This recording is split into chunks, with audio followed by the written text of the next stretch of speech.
So it's good to be back in Crown Heights. The topic tonight is, I love the topic. I can't take credit for it. I didn't write the topic. Parenting 2.0. I agreed with the topic. Not just I agreed to deliver a talk on the topic. I saw the topic and said, I wish I had written that topic. Parenting 2.0, raising the children of the GEULAH. And I love that topic, and I love it for this audience. I love it for Crown Heights. And I know we're online, and there are people from all over the world who are watching who are not from Crown Heights and who are not from Chabad and may not have learned all of the Rebbe Sichos. But if you'll forgive me, I'm in Crown Heights now, so if you are watching online, I'm speaking to the camera saying that, just understand my audience. I'm going to use shorthand for a lot of stuff that this crowd is familiar with already, because I don't want to waste a lot of time explaining a lot of background that this crowd should already be familiar with, and I want to just jump right into the radical, revolutionary, exciting stuff that the Rebbe taught us that we could be implementing right now in our homes. You know, sometimes you get on your phone or on your computer where it says there's a software update available and ready to be installed. And then you have an option, right? I don't remember what the other options are. The option that I remember is the one that I always push. Remind me later. Very good. Remind me later. That's right. So until it says something like critical system update and your machine failed to operate, it cannot be opened until you install this critical system update. So here's what I want to tell you. Chinuch is different today. I mean, you don't need a guy to stand up behind a podium with a microphone to let you know that. I'm just confirming what you see. Chinuch is different today. But there are some critical systems updates, some new software that is available and ready to be installed. And if you, like I, ever pressed remind me later, or I'll get around to it, then maybe tonight, what can come from tonight is that, and again, I'm speaking to Crown Heights, speaking to Lubavitch, maybe tonight we can decide that what the Rebbe taught us, some of the radical stuff that the Rebbe explained about children and about education, some of that stuff can already be installed into our updated system.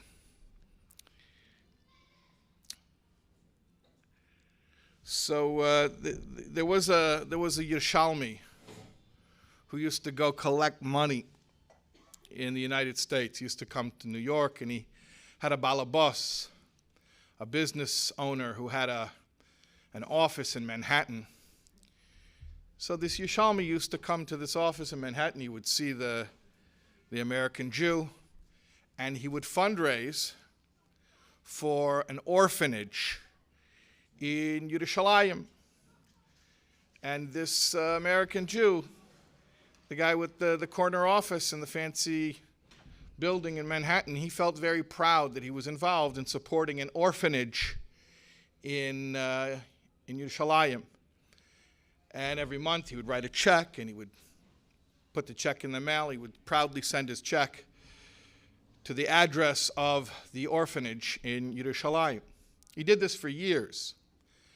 And then finally, one day, he took a trip to Eretz Yisrael, and he went on a tour, and they took him to Yerushalayim. And when he was in Yerushalayim, he asked the tour guide, "Where is this address? There's an orphanage there." And the tour guide said, "Oh, this address not far from here." So he found a time when the tour was doing something else. He could break away from them for a few minutes, and he walked to the address where the orphanage was that he was supporting for so many years. And he gets to the address, he looks around, looking for a building, looking for something that looks like an orphanage.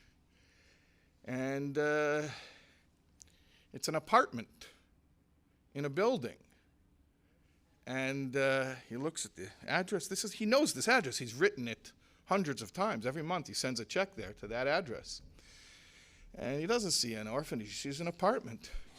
He puts his ear to the door. He hears there's people inside, a family who's living there.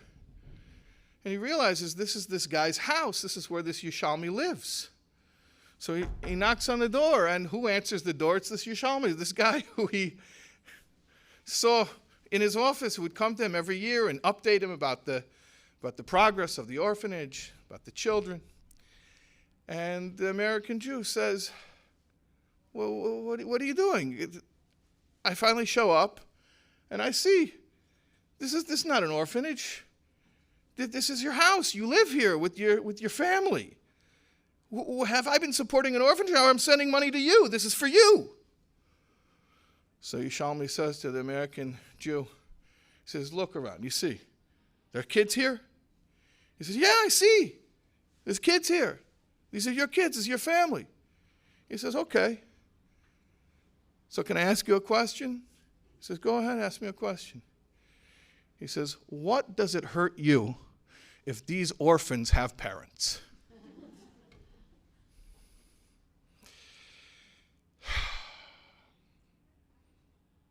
It's a deep joke. I only tell deep jokes. I don't tell funny jokes, so I better tell deep ones. What does it hurt you if these orphans have parents? Meaning to say, you felt good when you were sending money to these children when you thought that they didn't have parents. But now you find out you're supporting these children, same children you thought you were supporting. Nebuch, they have parents. Now you're not so excited about supporting them.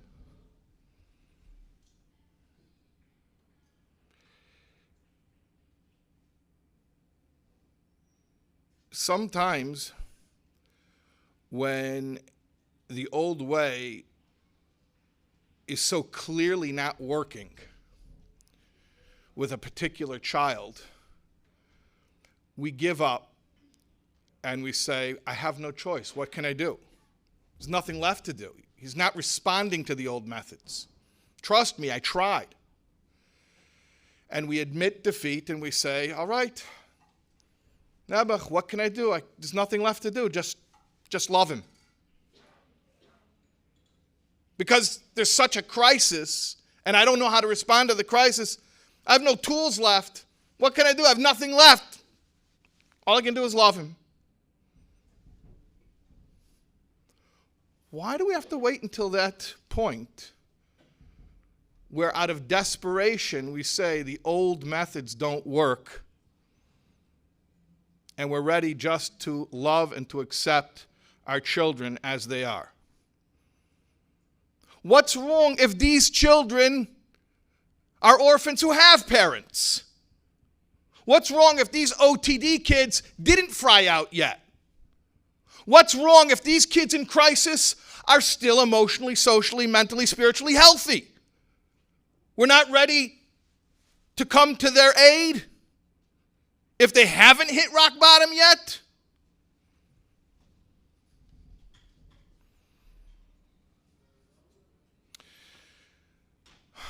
So sometimes the reason that a system stops working for some people is that it just doesn't work for those people. Other times a system stops working for some people because those people are the canary in the coal mine. You know about the canary in the coal mine.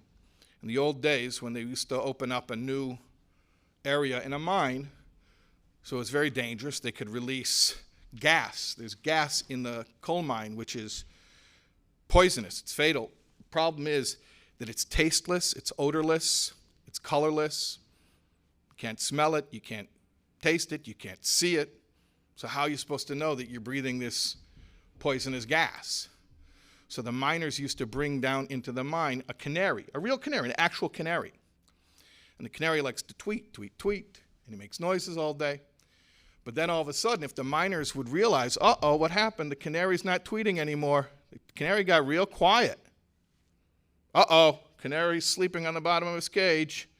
No, he's not sleeping. He passed out. He got poisoned. Let's get out of here. And then they would clear out of the mine. So how did the canary know that there was poisonous gas in the mine? Was the canary a toxicologist? That's somebody who studies poison. No, the canary was not a toxicologist. The canary just dies from the same thing that kills people before the people die from it. The same thing that affects everyone else affects him. It just affects him first. So sometimes the reason an old system doesn't work for some people anymore is because it stopped working. And it's just a matter of time before the miners will meet the same fate as the canary. And I'm not here to get into a whole discussion, although I probably should, and I could make a whole lecture just on this topic about our most sensitive children, about our sensitive souls, about the types of children who are the most vulnerable and the ones who are most likely to be disillusioned. And it's not who we normally predict. I could give you a whole talk about that. That's not really my point tonight. My point tonight is to say that a system update has been in order for a long time. I think everyone knows it. And anyone who doesn't agree to it yet, it's just a matter of time.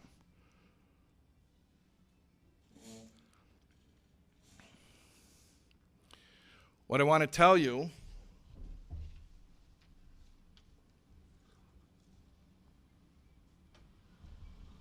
is that the system update was given a long time ago.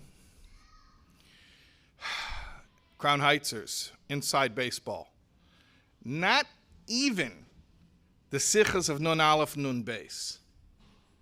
I can go back even further than that. I can go to regular Likutei Sichas. Chelik Tezvav, Parshas Vayero, which is based on Farbrengens from the Lameds, from the 1970s, from Lamed Vav and Lamed Zayin. They put together a few sichas when they edited that sicha. So the Rebbe was saying this since the 1970s. What did the Rebbe say? We know a famous story about the Rebbe Rashab. Again, this is Crown Heights. I'm not going to say Rabbi Sholem Dov Ber, the fifth rabbi of, no, Rebbe Rashab.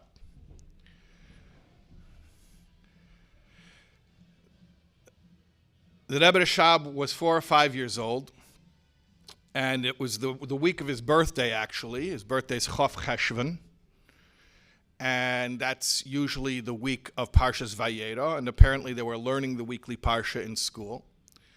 And he came home and he was crying, and he spoke to his Zayde, the Tzemach Tzedek. And he said, I learned Vayera Elov Havaya, that the Eibishter revealed himself to Avram Avinu.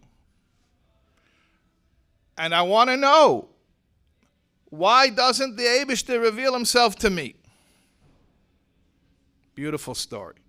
And the Tzemach Tzedek gave an answer. We could talk about the answer as well. Let's talk about the question, the complaint. Beautiful story. And how do you read a story like this? Well, I'll tell you conventional wisdom. The way to read a story like this is that it's a story about an exceptional person, the Rebbe Rashab. He was a Rebbe, he was a tzaddik, a Rebbe, the son of a Rebbe, grandson of a Rebbe, raised by both his father and grandfather, who were both Rebbes. And due to his exceptional spiritual sensitivity and his exceptional upbringing, he had a feeling that is quite unusual, if not absolutely unique, among 4 or 5-year-olds. He had a feeling that he wanted Hashem to reveal himself to him, and it was such a powerful feeling that it caused him to cry. What an amazing tzaddik. That's the conventional way of telling that story. The Rebbe took the story and said, yeah, but there's another point. And the point really is not about the Rebbe Rashab. The point is about you and about your child. This isn't a story about a special tzaddik, the son of a tzaddik. This is a story about all of us. And the Rebbe explained. The Rebbe's logic is quite unique to the Rebbe. It's one of the Rebbe's trademarks. The Rebbe says, a Rebbe, on one hand, is so different from everyone else. He's just an elevated person. On the other hand, a Rebbe is a neshama klalis. He's connected to all of us. So something that happens to such a neshama klalis is really reflective of something that's happening to Klal Yisrael. And especially if that story about the neshama klalis was given over publicly and made known to all of us, then that even further reinforces the fact that this isn't just a story about the greatness of the tzaddik, this is a story about us.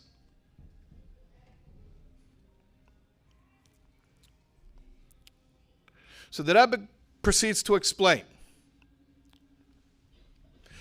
that the Rebbe Rashab was Peseach es HaTziner.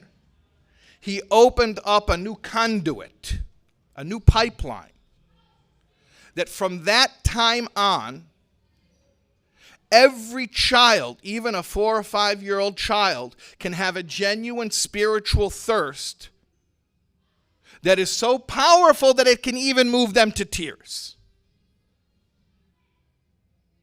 And therefore, old modes of chinuch, tried and true, time-honored, hallowed methods of child rearing and education are no longer applicable. They're outdated, they're obsolete.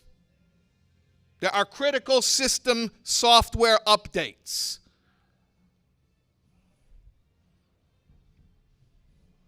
That although, the Rebbe says this, that although the Rambam explains, the Rebbe indicates a couple of sources where the Rambam speaks about this. One of them is in the Pirush LeMishnayos,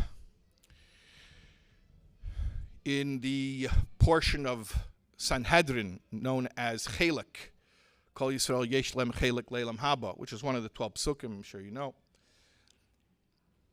And over there, because it's speaking about Elam Haba, it's speaking about reward in the world to come, so the Rambam explains how to teach people about this concept, and the Rambam sort of laments that it's true that the real reason to serve Hashem is altruistically, lishma, to serve Hashem for its own sake.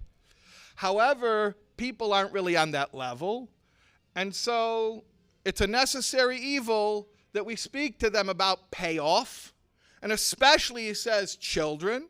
And he describes the process. The Rambam describes the process in Pirush LeMishnayos. He says that first you get the children motivated, telling them if they'll learn Torah, you're going to give them food. He says you give them honey and nuts and, kind of stuff that they ate back in the Rambam's time. And then after they grow out of that, what do?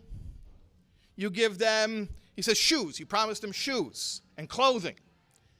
And then they grow out of that, you promise them money. By the way, if you want to be good at the old method of bribery, this is the way that I'm telling you how to do it. Okay, so then they grow out of the food, and then the food bribes don't work, so then you go to clothing bribes, and then you go to money, right? No gifts, just checks, just cash, right? And then when they grow out of that, he says usually around adulthood, they grow out of that. That's not even enough. So then the new taiva becomes honor.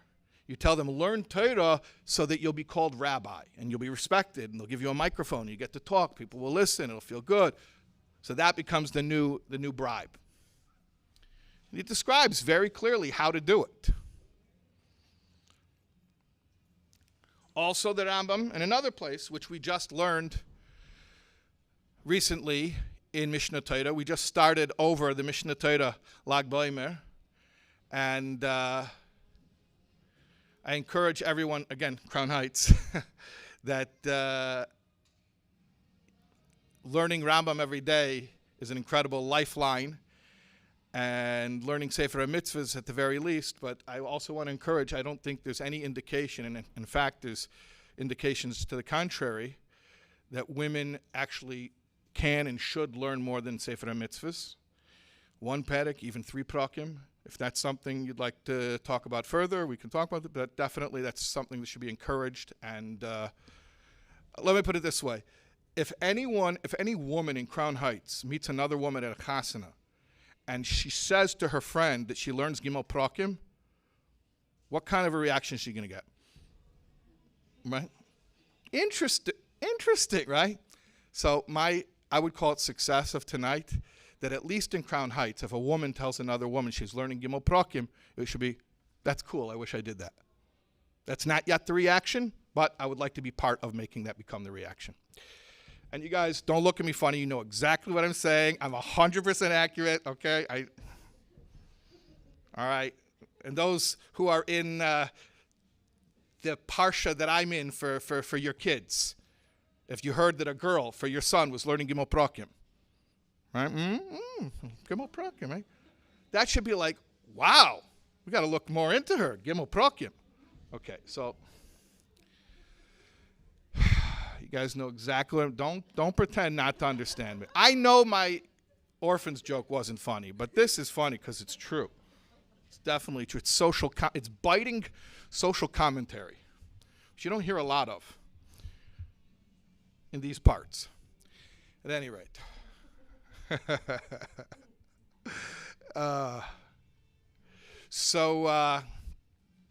We just learned in Gimel Prakim recently in Hilchas Tshuva. The Rambam talks about serving Hashem for its own sake and serving Hashem out of love. But then he does mention, he says, Nebuch, there are some people that they have to be bribed. He says, children need to be bribed. You know, also the Rambam says women. Women also are not going to serve Hashem for its own sake, so they also need to be bribed. You're okay with that statement?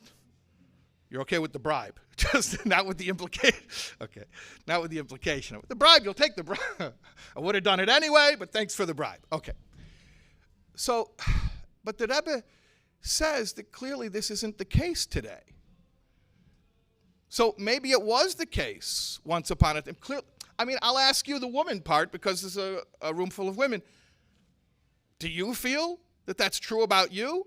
So you yourself are testimony to the fact that this description of human nature is no longer accurate. And I can say, God forbid, how can you say that Rambam, anything that Rambam said is Torah?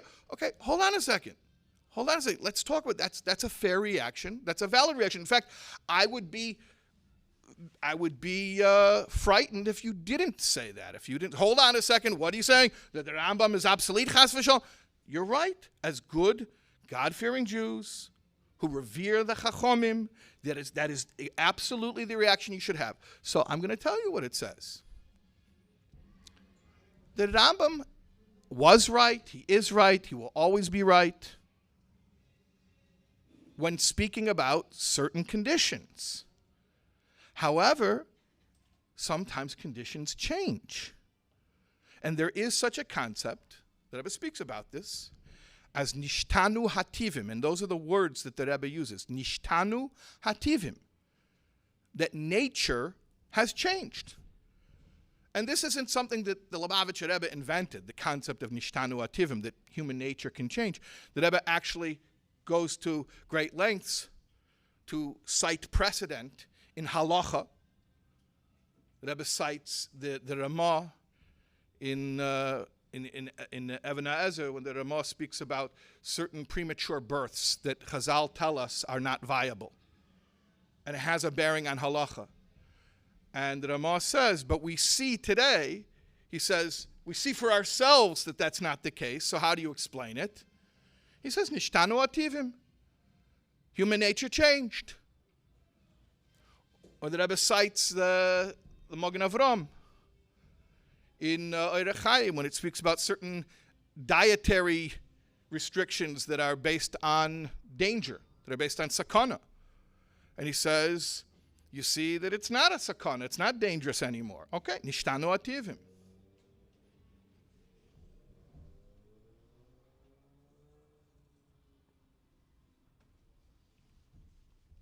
So the Rebbe explains that nature changed, and what used to work on children doesn't work anymore.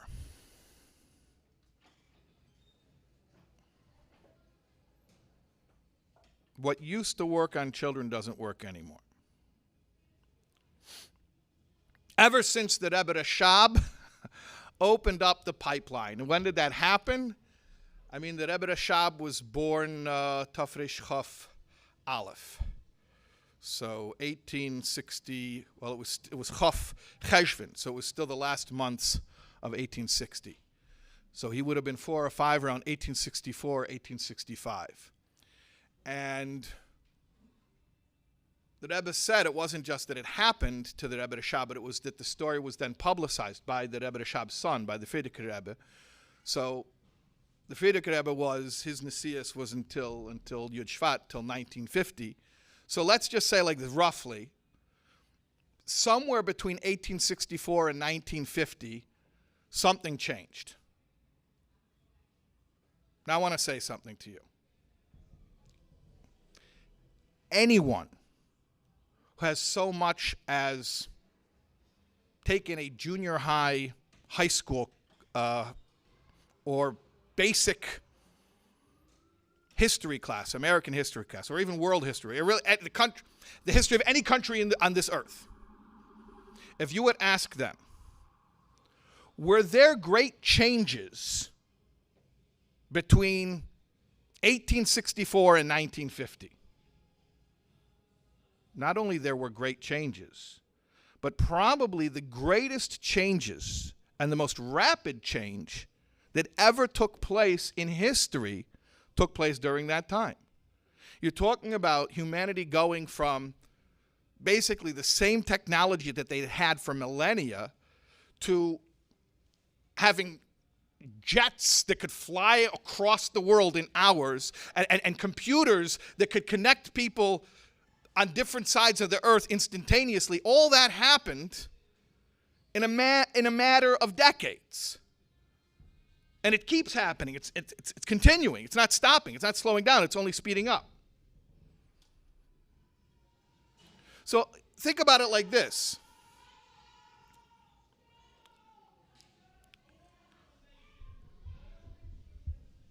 From 1860 till 1950, roughly. I'm not asking you to come up with a theory. I'm not asking you to form a hypothesis, but just in a very informal way, right here and now. Without thinking too much about this, would it make sense if I were to say to you that whatever the going rate for a bribe for a child was throughout history radically changed over those decades? Oh, it absolutely did. Because today, children are so overstimulated. They have so much access to dopamine hits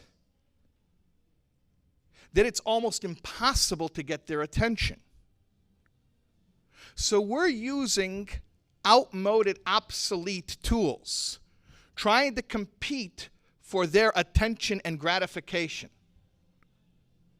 A child from 100 years ago, I met a Russian Yid who told me he grew up in Russia.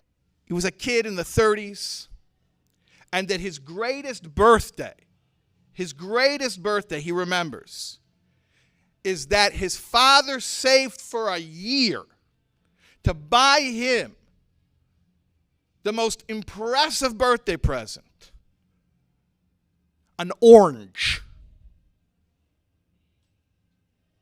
Try to give an orange to a kid in Brooklyn in 2022.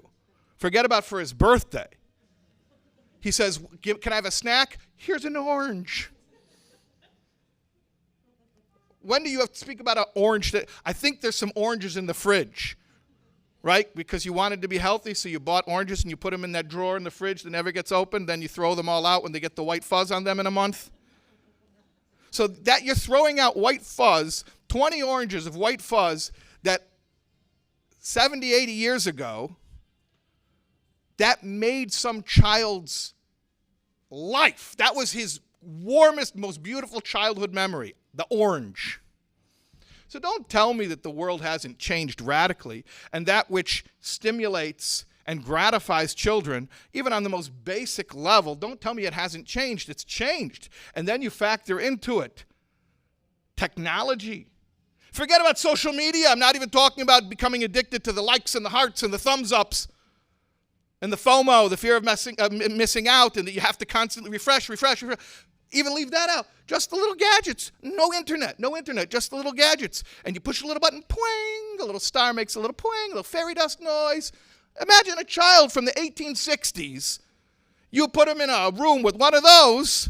It's like they give the cocaine to the monkeys and they become addicts. You know that experiment? Imagine you take a child from the 1860s from Russia and you give him a little toy. You can push it and make poing. You just, within a day, be sitting in the corner, poing, poing, poing. That would be it. Be the end of that. No, Yassel is not coming out of the corner. He's just poing, poing. He's addicted to the poing. Okay? So it's a miracle that the kids even get up from those machines. But you know why they get up from the machine? Because they have stimulus somewhere else. They have so much stimulus. So much stimulus. We're overstimulated. Pleasure. Luxury.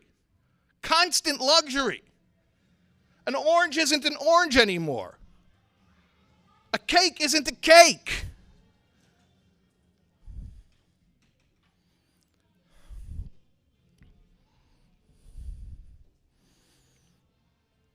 Nishtanu ativim. We're pashut wired differently. And you're going to say it's because, nature or nurture. I don't know. I'm not a neurologist. I'm not a sociologist. I'm not an anthropologist. I don't know if it was chicken or egg. I don't know how it happened, but people are wired differently. Take anyone from today and give them a CAT scan and take someone from 1860 and you tell me their brains aren't wired differently. Of course that we know what our machines do to the wiring in our brains. And I don't want this to turn into technology because that's always the easy pitchforks and torches cause. Technology. Forget about the technology. Again, the orange. Just the fact that an orange doesn't get anyone here excited. There's a table over there full of cut fruit. Nobody touched it. What? You're on a diet. Okay. Do you know that pineapples used to be rented because they were so luxurious. Pineapples were so luxurious and rare. You didn't buy them and eat them. No one would do that. A pineapple cost like a car. You would rent it for a party and you would put it out as a centerpiece with your rich friends. You can go Google it. You go look it up. So, not so long ago, a pineapple was like the guy in the parking lot at the Chasana in Great Neck carving the swan ice sculpture with the chainsaw. You know what I'm talking about, right? You guys don't go to the right Chasana, so you never saw that. That was what a pineapple was like 60 years ago. And now there's a table full of pineapples. Mango, oranges, grapes, strawberries, just sitting there. No one's going to go to it. Especially not after I drew so much attention to it. Nobody's going to go to it. The one woman who was going to put some in a napkin and put it in her purse, now she's going to have to wait 20 minutes after the event till everyone leaves. But I want to tell you something. Shemzichnit. For your children, you should do anything. Wrap that fruit in a napkin and put it in your purse, and I will applaud you. And I say that with all sincerity. Nishtanu ativim, we're wired differently.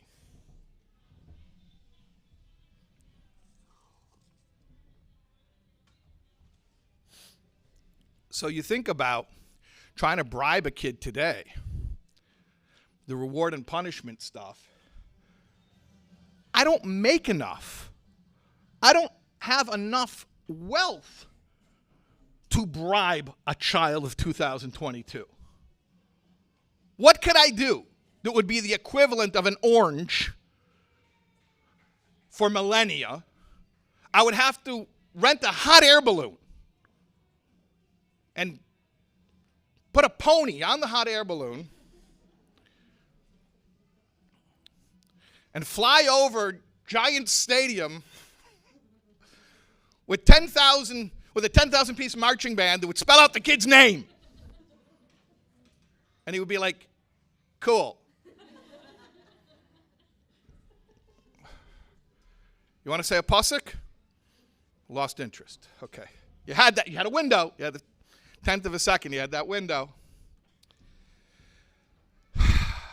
Listen, ladies.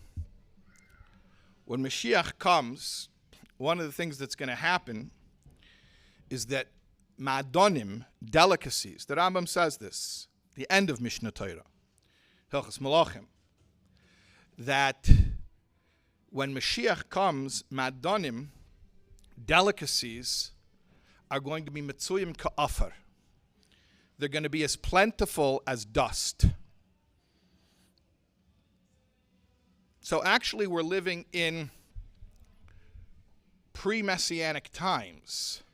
We're living on the cusp of a new era where material bounty will be so plentiful that it'll be as plentiful as dust, meaning not a rarity.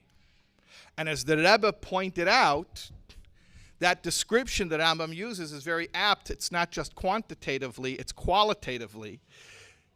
The delicacies will be as plentiful as dust quantitatively, but also qualitatively about as interesting. When Mashiach comes, and you could say, oh, because we'll be on such an elevated level, we won't care about such bounty.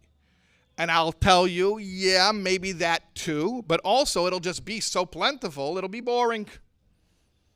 In fact, I'm not even predicting anything. I'm telling you today's news. It's already so plentiful that it's boring. What do you want to eat? And then you go and you look, too many choices, too many restaurants to order from. Well, come on, it's 9:30, we got to order something. And then what do? Can't make up your mind, you order 2 different entrees for everybody and you end up throwing it out. Or if you're Jewish, you keep it in the fridge for a week and then you throw it out. Baltashchis. Baltashchis is only if you throw out edible food. But if you put it in the fridge until it rots and then gets the white fuzz and then you... And I want to tell you something, not to gross you out, but the week-old Chinese food that you're throwing out, I promise you that any normal person from 1860 would eat it. And they wouldn't say, can you warm that up in a microwave? Because they don't know what a microwave is. They would just eat it. So think about this. We're heading into an age very, very soon. I mean, you all believe Mashiach is coming very soon, right? So we're heading very soon into an age where people are not going to be excited about the stuff that they used to get excited about. But like I said, that's not a prediction. That's current events. It's already true. It's already true. People are no longer excited about what they used to be excited about. So go try to bribe a child of 2022. You can't afford it. You can't afford it. And even if you could afford it, it would last for a 10th of a second. So I've got good news for you. The reason why it doesn't work anymore is because it doesn't need to work anymore. We don't need it anymore. We needed it. And when the Rambam described it, it was true. It was true for centuries and for millennia it was true. It had its place. But it's not true anymore. Nishtanu hativim, nature changed.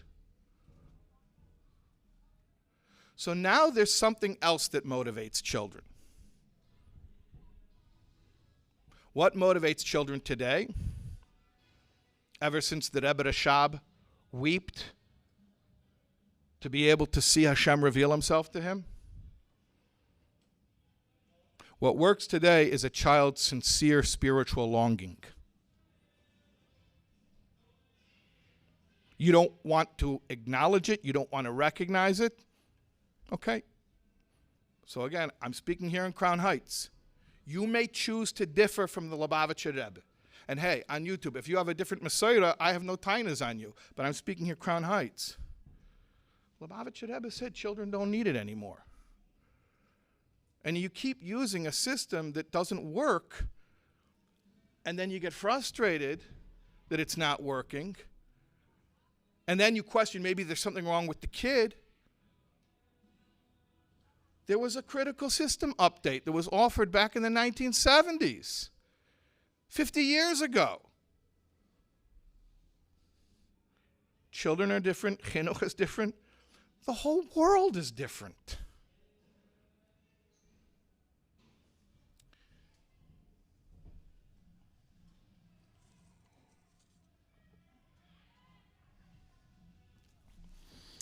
So we got no choice anymore. And those of us who still have the illusion of the luxury of choice, I'm happy for you.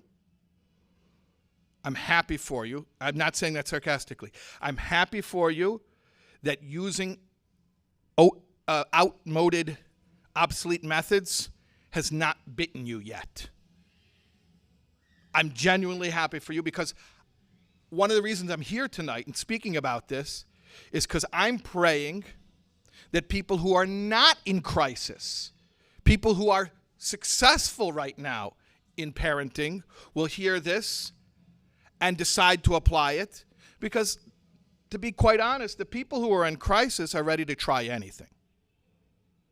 That's low-hanging fruit. But what do you care if these orphans have parents? Why can't we face the reality that we do when a child's in crisis? Why can't we face that reality before children are in crisis? Why can't we admit, like we do with a child who's in crisis, that the system doesn't work for him? Why can't we admit for children who are not yet in crisis, the system doesn't work for them? Because the system is a system that was beautiful and holy and worked for centuries and millennia. It was a beautiful system. It's not the system today. And the problem and the defect is not with your child. And the problem and the defect is not with you. There's nothing wrong with you that you're not able to motivate your child with reward and punishment. That's not how people work anymore. That's not how you work. When the Rambam said that women need to be bribed to serve Hashem, I'm sure it was true then. But I'm talking to a room full of people for whom that's surely not true. You know it's not true for you. So I'm telling you to expand that. It's not just you, and not just your best friend. It's all of us. There's no one left in the world who needs to be bribed to serve Hashem. And when you bribe someone to serve Hashem, you cheapen the entire idea of serving Hashem. You imply that serving Hashem is so inherently worthless that the only way to get somebody to do it is with a bribe. I'll tell you another story about a tzaddik that the Rebbe uses to tell a story about you. The Rebbe's birthday mimer. B'yem ashtei aser yem, nasi livnei asher. Just finished learning that Maimorim in Sem Beis, at Beis Rivka, where I'm privileged to teach. And we spoke about this, the young ladies there, 19-year-old young women, we spoke about this. The Rebbe tells a story in that Maimer about the Alter Rebbe, the Hadlocka Alter Rebbe, that the Alter Rebbe was so deeply engrossed in prayer that at one point he was heard, the Tzemach Tzedek, his grandson, who we mentioned earlier, overheard him speaking to Hashem in Yiddish in the second person, meaning directly, and saying, Ich will nicht dein Gan Eden, ich will nicht dein Elam Haba, ich will mehr nicht as dich allein. I don't want your world to come. I don't want your paradise. I just want you. And you could read that story and say, what a beautiful story about the Alter Rebbe, the Hadlocka Alter Rebbe. And frankly, if I were left to my own devices, if I never learned the Rebbe's Torah and I just had to figure out Yiddishkeit on my own, I would also read the story that way. But you know how the Rebbe uses that story? He says that since the Alter Rebbe said it, really it reflects the truth of all of us. Like the Medrash says, Medrash Eicha Rabbah, that the soul cries out, Chelki Havaya, Amra Nafshi. My soul declares, my chelik, my portion, is Hashem. I cannot divorce myself from Hashem. That's my destiny. It's who I am. It's my essence. So the Rebbe says the Alter Rebbe's story about Ich will mir nicht das dich allein is really just a story about every Jew saying the truth, which is, I don't want bribes. I don't want Gan Eden, Elam Haba. And the Rebbe says even he refers to it as dein Gan Eden, which means your paradise. He's speaking to Hashem and saying, I don't want your paradise, I just want you, which is a way of saying, I don't want what you can give me, I want you. I don't want to be in a user relationship with you, in a transactional relationship. I want to have an intimate bond. I don't want to be used and I don't want to use. I want you to want me for me and I want to want you for you. So forget about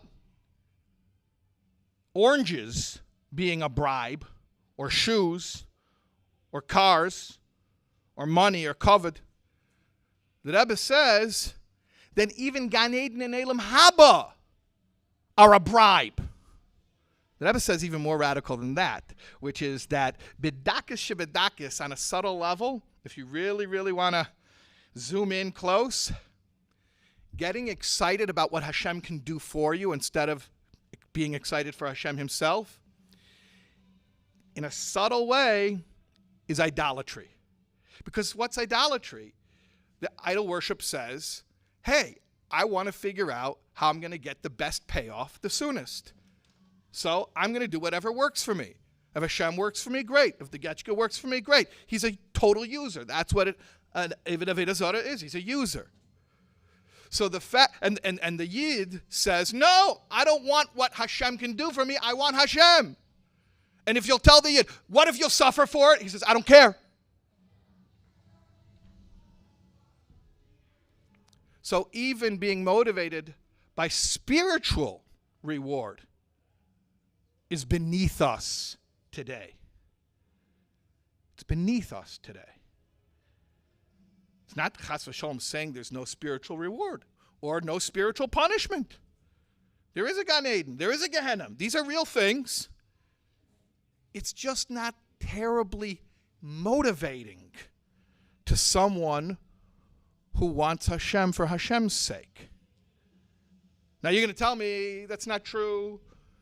I see with my kids, they don't want Hashem for Hashem's sake. I'm a teacher. I see with hundreds of kids, they don't want Hashem for Hashem's sake. So the Rebbe says in the Sikha, again, Crown Heights, watching on YouTube, not a Lubavitcher, you're off the hook. It's okay. You have a different Masada, no problem. You're off the hook. Crown Heights, maybe by the time I'm done, some of you will be moving to Borough Park, you'll be off the hook. No problem. No problem. Okay? You'll find out what houses cost over there, and you'll be happy.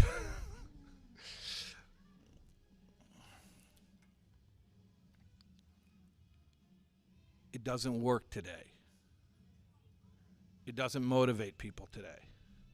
And you're going to tell me that you see the children are not that holy. They're not talking about God. Remember a kid crying to me, not a kid, and I call him a kid, a young man from this neighborhood in his 20s. He was just bawling. And he'd been really seriously involved in drugs and alcohol, and he came into recovery in the 12-step rooms.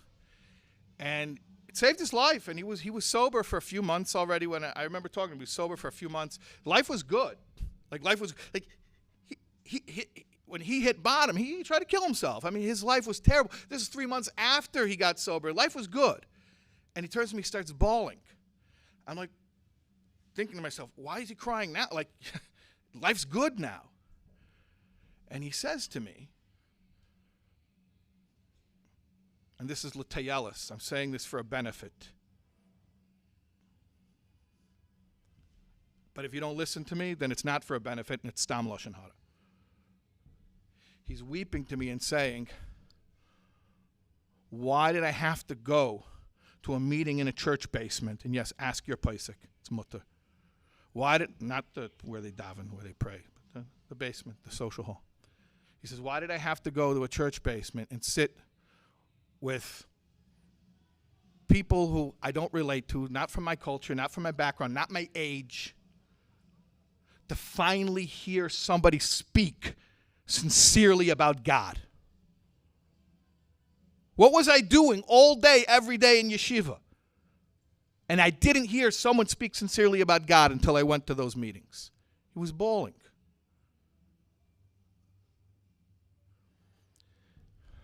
The Rebbe says in this Sikha, Chelik Tezvav, Kutei Sichas, Parshas Vayera, that if you see that the children are not excited about God, then your responsibility as the parent or as the educator is to look inside, look within, and ask yourself how you're educating them. Why do you believe, why do you put more faith and trust and reliance in Pavlovian conditioning that was developed for dogs than in the belief that your baby, your beautiful, precious child is a chelik elokah mimal mamash? Why is it easier to believe that he can be bought with treats than it is to believe that he has a neshama that's yearning for elokus? And don't tell me the schools. I don't want to hear about schools. I'm talking to mothers. Schools are institutions. Institutions are things. I'm talking to individuals. I only now speak to individuals because an individual at least care for your child. And by the way, there are wonderful individuals in the institutions. There are some incredible educators in the institutions and incredible administrators today in the institutions. But I'm not speaking to institutions. I'm speaking to human beings, to mothers, to fathers who have a heart, who have skin in the game and a personal interest here.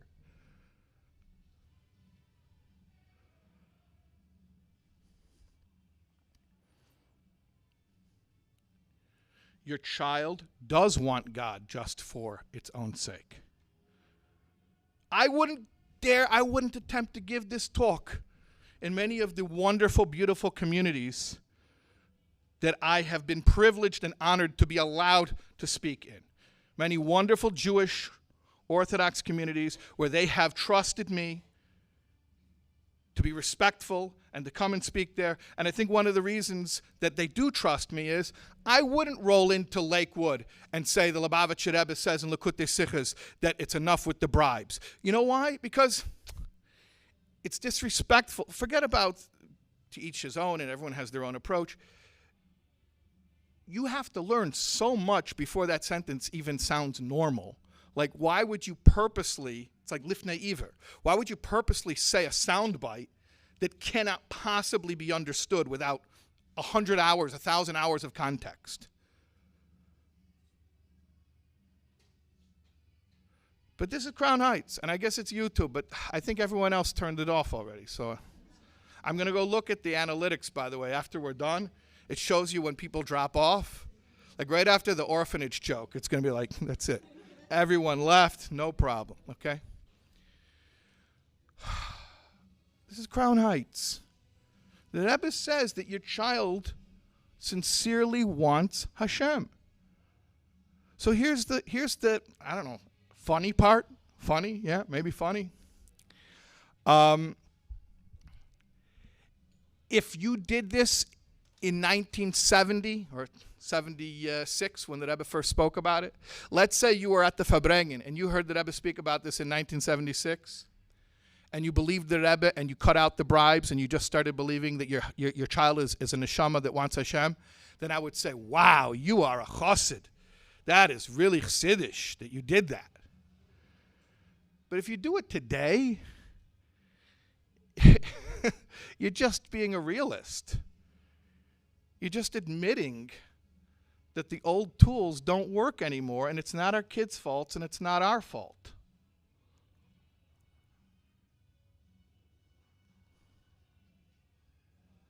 Okay.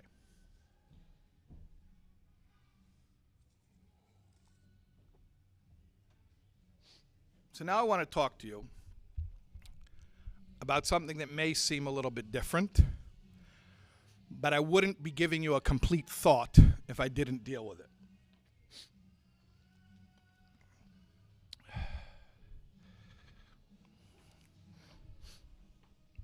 There's a sikha. Oh, thank you very much. There's a sikha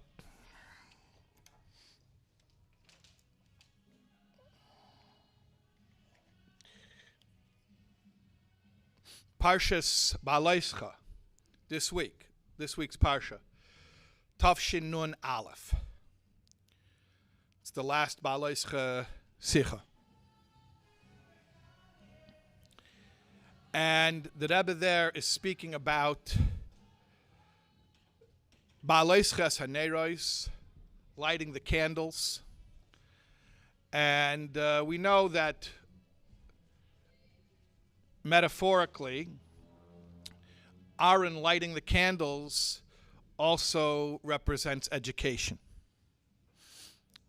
That the manner of Hadlocka is kindling, like when you make a bracha, shekedishanu b'mitzvesa v'tzvonu lahadlik ner. Well, hadlik means to kindle. But here the Torah uses a word of aliyah, b'haloischa, meloshin aliyah. So rather than saying when you kindle the lights, it says when you lift up the lights. Rashi has to deal with that. Why is it using that peculiar phrase? So Rashi says that kindling could mean you kindle, you get in, you get out. What happened afterwards? I don't know. I did my part. Did it stay lit? I don't know. That's called Hadlocka. I mean, bare minimum, that's Hadlocka. But Bahaloischa means that you light the flame until it becomes self-sufficient. Ad shalhevis oila me'eleha. Until the flame rises of its own accord. So this is an allegory for chinuch. What is education? Education is not that my child will do what I told them to do while I'm watching, but they will continue doing what I taught them even when I'm not watching, because it becomes who they are, becomes integrated. In other words, they become self-sufficient. They become independent. That's the goal of chinuch. You teach a child to ride a bike. You run alongside the child. You hold on to the seat. You don't let go. And then you start letting go for a little bit. And then you grab it again. And then you let go for longer. And then finally you take a few steps and you let them go. And then finally one day you watch them go around the corner. Then you come around the block. And your child can ride a bike. That's Ba'aloischa es haneros. So the whole purpose of chinuch is to foster the independence of the child. Now, what's interesting about that process, the Rebbe talks about this in the Sikha, By the way, these are rare words. I don't usually speak this way. I don't usually say the Rebbe says in a sikha. I usually don't use those words, even though 95% of everything I say is from the Rebbe's sikhas. And I admit that freely. It's just, I don't normally say it because it doesn't add anything communicative. But in this room, for this audience, I'm just trying to remind you, that, yeah, I know this stuff is radical. I know this stuff sounds different than what we're used to. I know it's even different than what you look around and you see Chassidish Yidden doing, which is the hardest Nisayan. But I'm just reminding you, the Rebbe says these things. Okay? So the Rebbe speaks about the fact that chinuch is interesting because by definition, it starts with dependence and it ends with independence. It's sort of a paradox. By definition, it starts with dependence because if the madlik doesn't come along, if the person kindling the lamp doesn't come along, the lamp's not going to light itself. So in the initial phases, it's totally dependent. Think about an infant who's not just dependent for being taught right and wrong. In fact, an infant can't even learn right and wrong. They're dependent for their basic survival. Right? And then as a child grows and matures, they become less and less dependent until finally they're not even morally dependent because they have their own internal moral compass. They know right from wrong on their own. That's the goal of chinuch. So it's an interesting process. It starts with dependence. By definition, it's unavoidable. But it culminates, if done correctly, it culminates in independence, where the child can now do what they were taught how to do on their own, without prompting, without supervision. Becomes natural to them, becomes their own nature.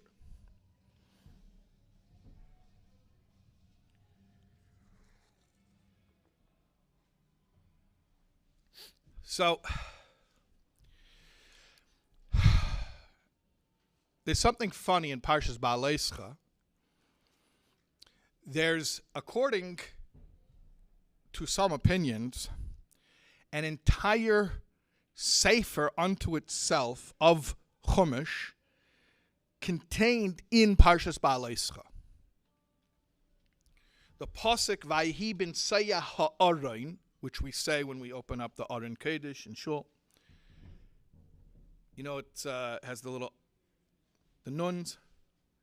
If you look in a Sefer Torah or in a Tikkun Kodem. So that's an entire sefer unto itself. And if indeed one views it as a sefer unto itself, what that leaves us with is 7 chumashim.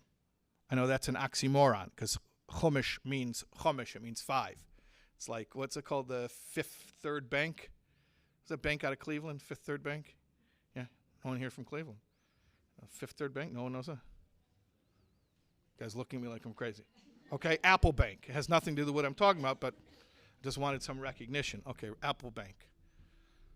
Totally off the point, but you guys, you forced me to do it. Okay.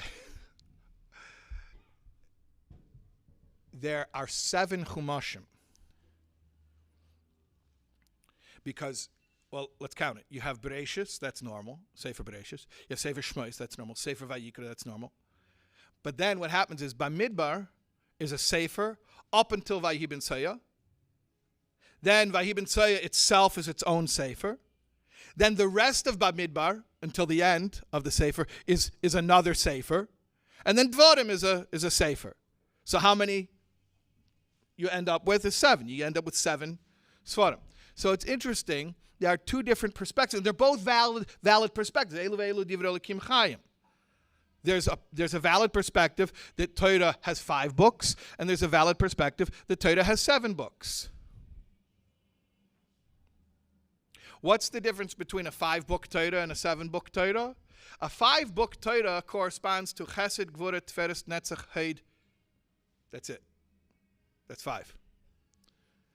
And a 7-book Torah has Yesod and Malchus. Now, what's the difference between the first 5 spheros and the 6th and 7th sphera? The difference is that the first 5 spheros are, like you talk about in Atzilus, Chesed through Hod basically is only concerned with the operation of Atzilus itself. It's not really concerned with worlds below Atzilus. Yesod and Malchus are external spheros, so to speak. Yesod is chibur, is connection. What do you connect to? Something outside of yourself. Malchus is self-expression. To whom do you express yourself? Someone outside of yourself. So Yesod and Malchus are the 2 spheros that represent outward connection, or the outer reaches, the outer realms of the spheros. So there's one perspective of Torah that's 5, and there's another perspective of Torah that's 7.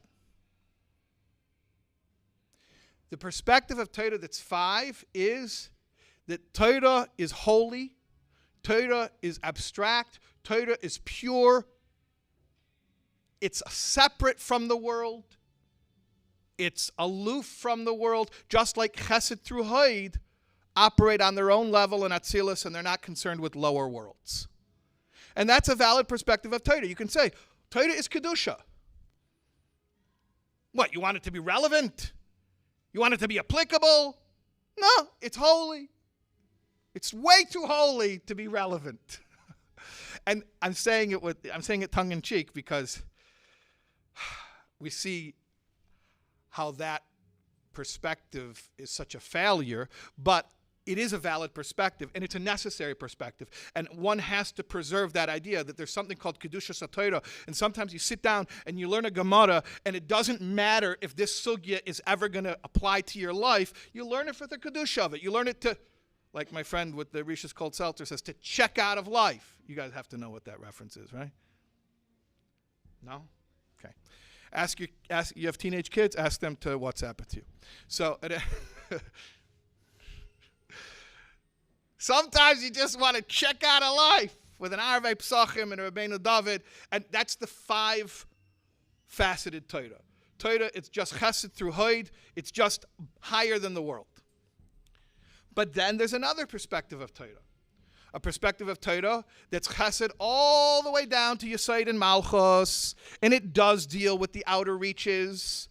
It does deal with world building and with time and space and finite realms and physicality. And Torah was meant to be applied in day-to-day life. That's the 7-fold perspective of Torah, which is also a valid perspective. And the perspective that most people today are craving. They're craving. How is it relevant? How is it applicable?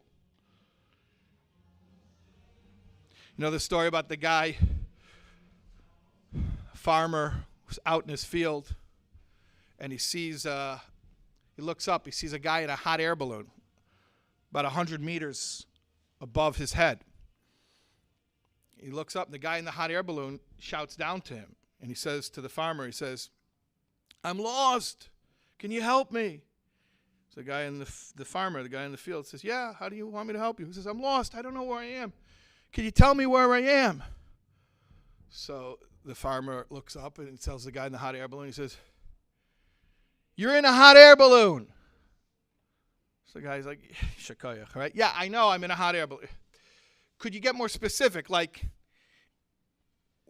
location?" He says, "You're about 100 meters off the ground."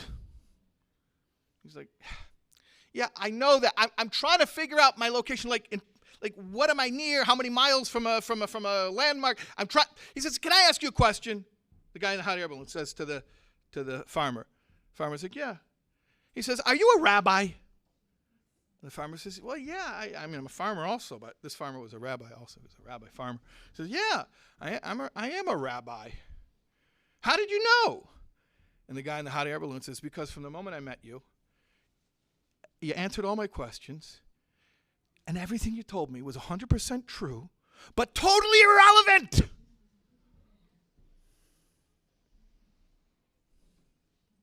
That's the five-faceted Torah. It doesn't have to be relevant. It's true. The seven-faceted Torah includes Yesod and Malchus and says Torah has to inform our living in this world, our relationships, our business dealings, our mental health. It has to involve everything. Okay. You're with me. You follow me, right? Okay.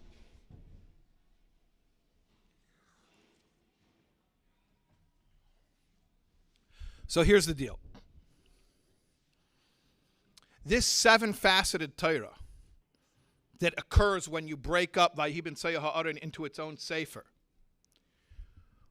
What Parsha, of all the 53 Parshas, all the 53 Torah portions, what Parsha is the Parsha where Torah becomes a sevenfold Torah? Which Parsha? Paleischa, this week's Parsha. So you know the Rebbe's style. Nothing is coincidence, especially in Torah. It's got to be accurate.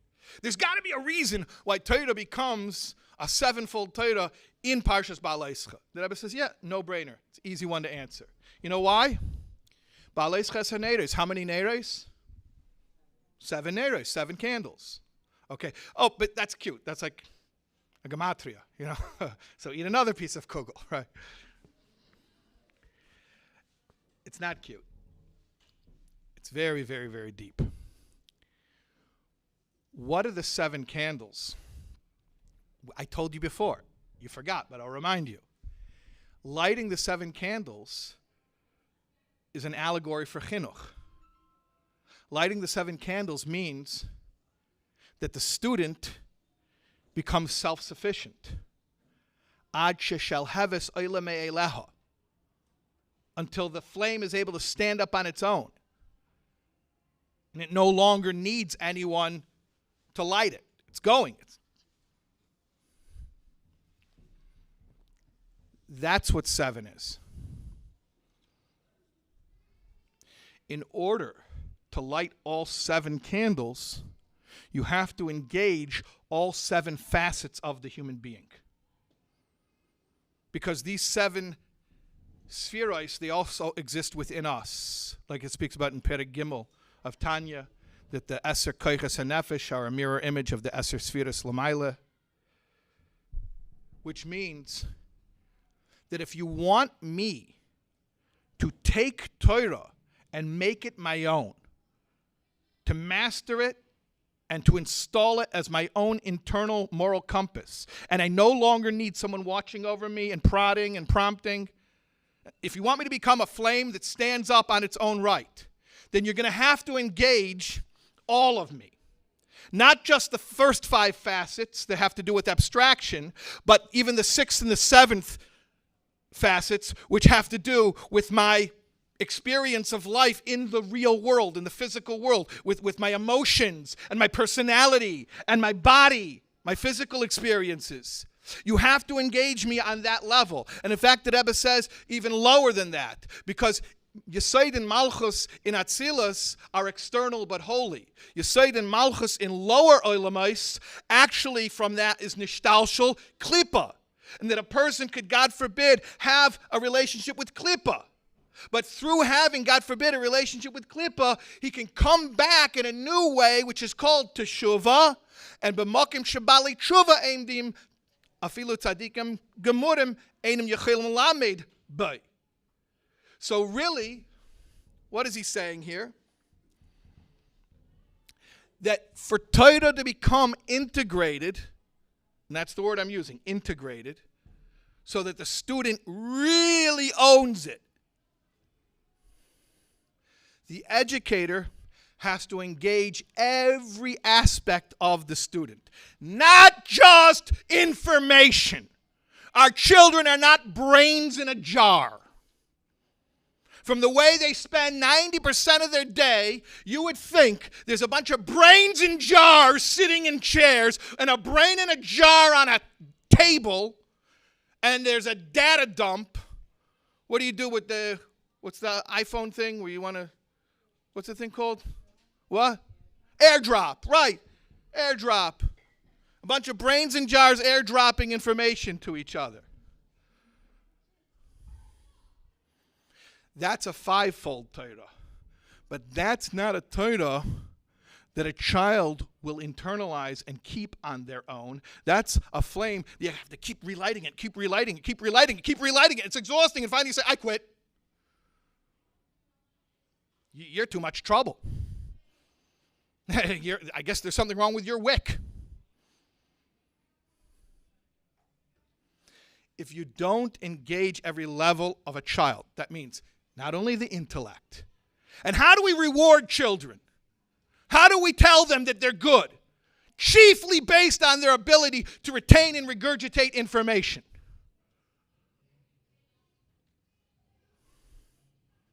If you tell a child that his connection to Yiddishkeit is purely based on the ability to retain and regurgitate information, of course he's not engaged.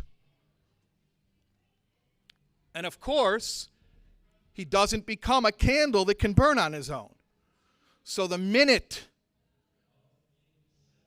the teacher leaves the room, all bets are off. And the minute there's no more mashgiach checking in on your dorm, the minute you're out in real life, you're an adult, the minute you figure out how to hide from your neighbors and go under the radar from the social pressure or stop caring about the social pressure, you don't have an internalized moral compass that's true to Yiddishkeit. No one ever did that for you. They told you a bunch of stuff that they told you to believe them is true. And you said, how do I know it's true? And you said, you don't got to know it's true. You just got to know that it's true and that's it, and just believe me. Well, if it's so true, I should see it in my life. I shouldn't have to learn Torah for Kedusha and go on YouTube and watch Jordan Peterson for relevancy. That is a churban.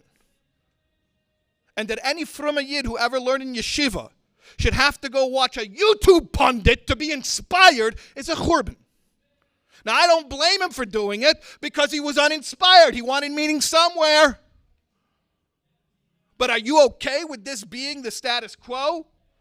You're okay with the fact that a child goes through yeshiva and he comes out and he says, I didn't learn how to think until I went to college. I didn't learn how to feel until I went to therapy. That's okay with you? Not okay with me. Especially someone who's learning Chassidus Chabad should tell me that my mind and heart were so thoroughly engaged. My critical thinking, my creativity. What does it mean? Shalhavas ha'ela me'eleha. I'm going to translate it in simple English. Shalhavas ha'ela me'eleha. It means somebody who knows how to think for themselves. You can't have your cake and eat it too.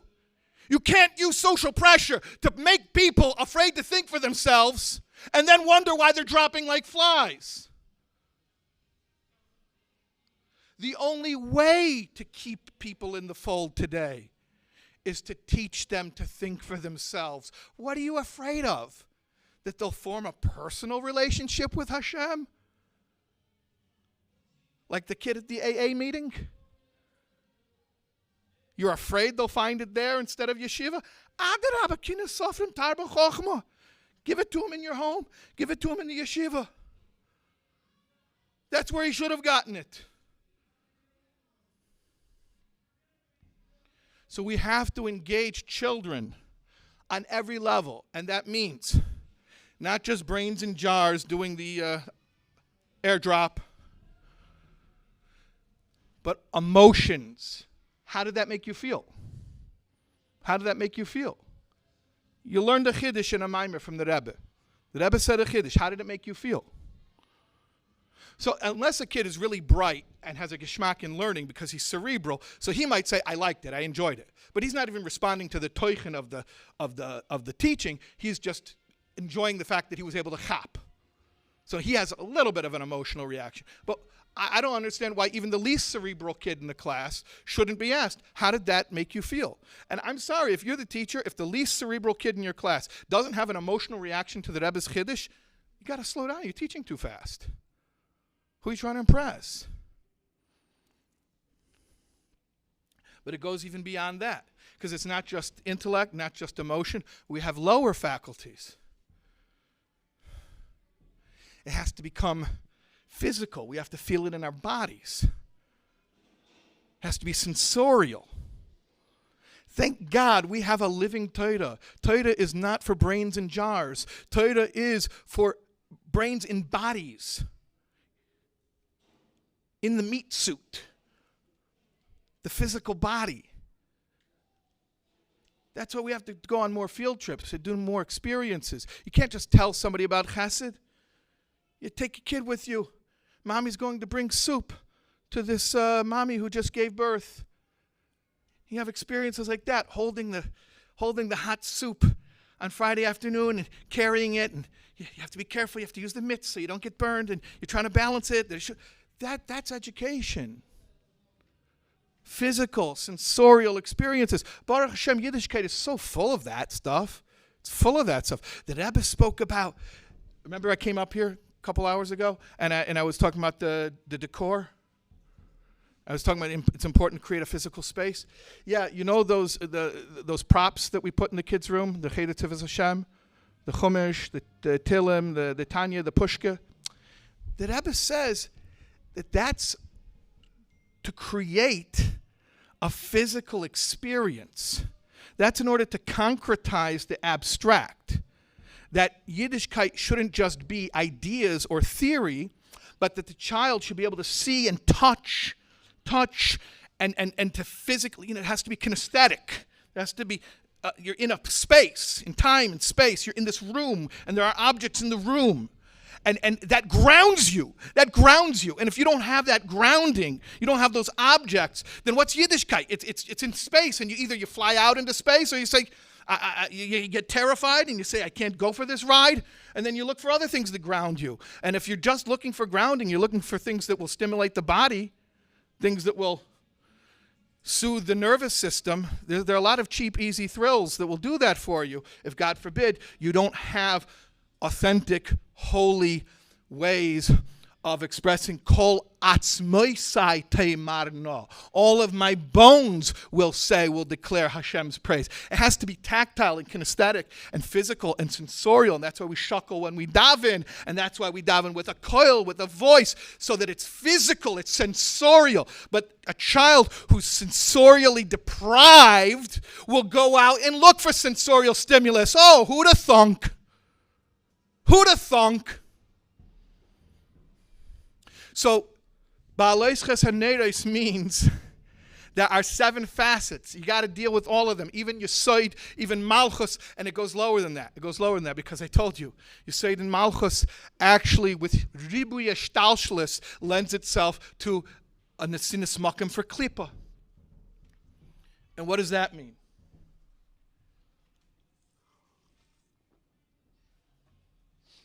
That means that most people who will experience embodiment on this physical plane will experience spiritual wounding, either at the hands of others or even self-inflicted spiritual wounds. If you want a child to be a shalheves ha'elamei aleha, if you want them to internalize the teaching so it's not just you spying on them and prompting them and prodding them, but that they own it and it's integrated and it becomes who they are and they bring it with them wherever they go, you have to address all 7 facets. And that includes even what comes Ribuy Shtalshlis from Malchus, which is the Nesinas Makim for Klippa, which means that if a child, and most of us do, if a child has a shame, a moment of spiritual brokenness, a moment of moral failure, you must bring Torah into that place too. And if you don't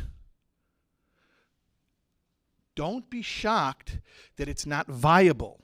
Don't be shocked that it has no kiyum. Because for the flame to remain lit on its own, even when you're no longer prompting and bribing and threatening and consequences, and all, when you leave the room and this ner is shining on its own, thinking for himself and feeling and experiencing, and living in alignment with Jewish values because that's what they've chosen, because that's what they value. Not because you bribed them and not because you threatened them, but because that's what they care about. You want that result? You want that chinuch should culminate in independence and self-sufficiency? And if you don't, by the way, I have to self-censor a lot. There are people who don't want chinuch to culminate in independence and self-sufficiency. And they have an interest in that. And that's all I'll say about that topic. But any mother has compassion on your child. And of course, the greatest nachas you could have is that your child doesn't need you. In fact, the greatest nachas you can have is your child surpasses you. So of course you want your child to become successful in their own Yiddishkeit, in their own relationship with Hashem. Not because, did you bench? How long are you going to do that for? Did you bench? I got a letter from the Ami. I remember I used to write that weekly column. A woman wrote to me and asked, is it okay to remind my son to make brachas? And I read on, and the son is 35 years old. I mean, at what point are you going to stop that? So here's what I'm telling you. If you want a child who's self-sufficient, who owns their Yiddishkeit, then you're going to have to address every level of the child. Intellectual, emotional, physical, experiential, kinesthetic, sensorial, and even the stuff that's bottom of the barrel, nasty stuff, the failures, the shame, the brokenness. You're going to have to bring Yiddishkeit there, which is actually pretty easy because we have thousands of maimarim about tshuva. The tools were given to us. No one has to reinvent the wheel. No one has to reinvent the wheel. We have so much rich information to teach a child that Hashem is with them even in their brokenness, especially in their brokenness. So if you do that, if you have a sevenfold approach to Torah, which addresses all of the child, then you're going to have nedos with a shalheves ho'ela me'eleha. They become self-sufficient, independent. They know how to do it on their own. And now, just for fun, who's the one in the Chumash who Hashem's speaking to, Ba'alais Chesaneres, telling him to do that? Aaron. And who's Aaron? What do we know about Aaron? Pirkei Avos tells us, be like Aaron, or be like the disciples of Aaron. What do we know about Aaron? Oyeves habrias, mekarvan l'Torah. Aaron loved people, and not just people. He loved brios. What are brios? Brios means creations or creatures. It means somebody who you look at and you don't see any redeeming value unless you think to yourself, well, they are Hashem's creation, and that itself means they have infinite value. Who's the educator who's able to lovingly, without judgment, engage every aspect of a child, intellectual, emotional, physical, and even their brokenness? Only that educator or parent who is oyeves habrios, who sees inherent value in a person just because Hashem made them. Which is another way of saying that he finds value even in the lowest of human experiences. Not like the teacher or the parent who says, when my child will ask a bright question, then I'll be engaged and I'll give them a bright answer. Chinuch is engaging your child on the lower levels, making Yiddishkeit experiential and doing projects and field trips and outings, and also on the lowest levels, dealing with their failures, dealing with their insecurities, their moral failures, their moral insecurities, the stuff that they don't tell you because they're afraid you're not an Aaron who's oyev hasabrios. They're afraid that if you'll see the part of them that is brios ba'alma, that they'll be rejected.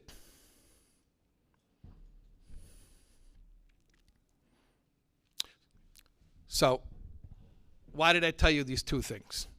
You're saying, you told me 1,000 things. No, I told you two things. I told you two things.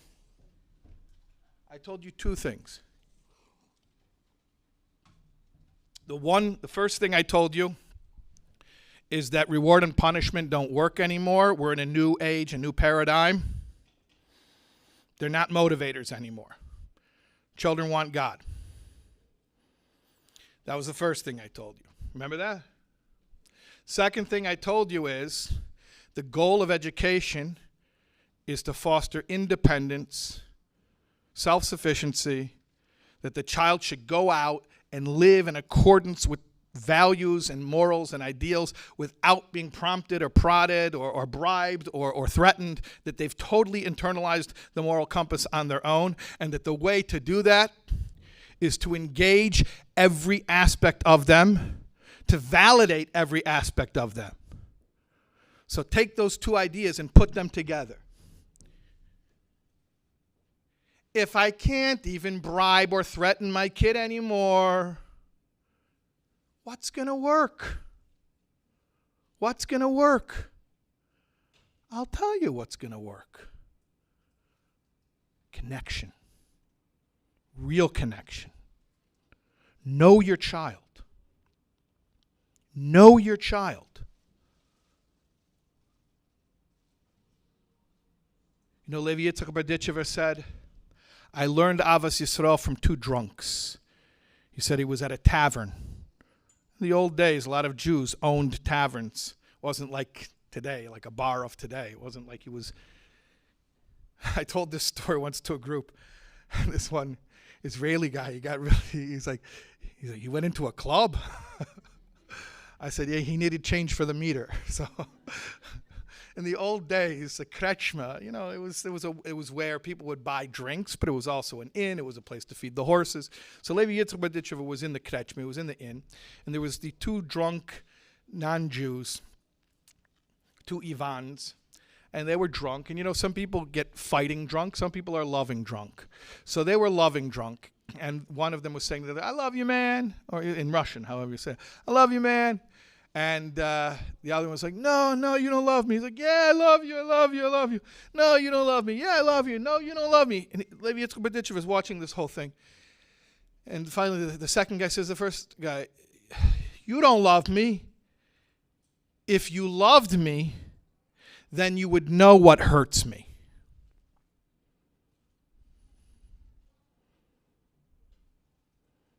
When you can't fall asleep at 3 a.m, you know what you worry about. In fact, maybe your child is one of the things that you worry about. Do you know what your child worries about? Each one of your children? Do you know your child?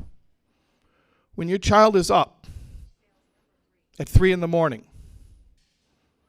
do you know what she's thinking about?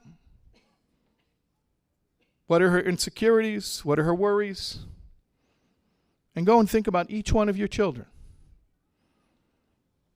That is 1,000,000 times more powerful than any stupid bribe.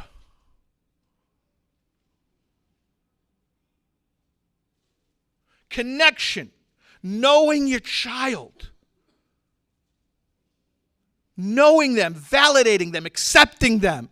Showing them how to confront their own moral shortcomings with courage and with gentleness and with self-love, with the tools of Chassidus that teach us how to do tshuva. That is 1,000,000 times more powerful than any stupid bribe. So you're going to ask yourself, what can I use today? Nebuch, you're going to have a relationship with your child. You're going to say, but my child doesn't want to have a relationship with me. Every child wants to have a relationship with a parent. And if you want to know, go find out from people who are estranged from their parents. Even the people where the child cut off from the parent because the parent is dysfunctional. And find out how much that child, the adult child, mourns the loss of what they could have had if they had a normal parent. You go tell me that wound ever goes away. It never goes away because every human being yearns to be connected to their parents. So if your child is rebuffing your overtures for bonding, just be humble and consider the possibility that your child doesn't want to be made a fool of. Maybe they don't know that you're sincere. Maybe they don't trust you. That's okay. A parent has infinite patience. We have all the time in the world. We'll wait this out and we will earn our children's trust. We will prove ourselves worthy of trust. Well, who are they to expect me to prove myself to them? You know what? You're right. You're 100% right. You're right. You're right. And you're going to take your rightness and go all the way to the grave, making yourself and your child miserable. Maybe just a little humility and say to yourself, if I really believed that my child's entire success in life, their spiritual well-being, their religious observance, their relationship with God, their mental health, their emotional health, their social health, their physical health, all depends, or at least to a great extent, depends on how connected they feel with me. I think you can humble yourself to invest in winning their trust. If you knew all that depends on winning their trust. And when we do that, when we give our children a holistic bond that engages every level of their selfhood, we give them a gift that is infinitely more precious than anything else that we can provide for them. And in fact, no one else can provide for them.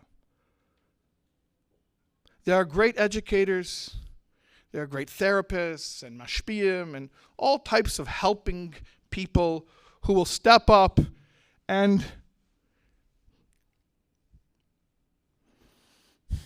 help a child. But what 1,000 educators and 1,000 experts can do for one child will never equal what one loving parent can do simply by providing a real bond. And that is so much more powerful than the bribes and the threats. The bribes and the threats stopped working because we don't need them anymore. But what do our children need? They need our love, they need our acceptance, they need our respect. And you can tell me that that's not how it was done. That's not what we saw from our parents, certainly not from our grandparents. You're going to say they did it wrong? No, they did it right. But nishtanu ativim, the world is different today. Critical software updates for your system are available and ready to be installed.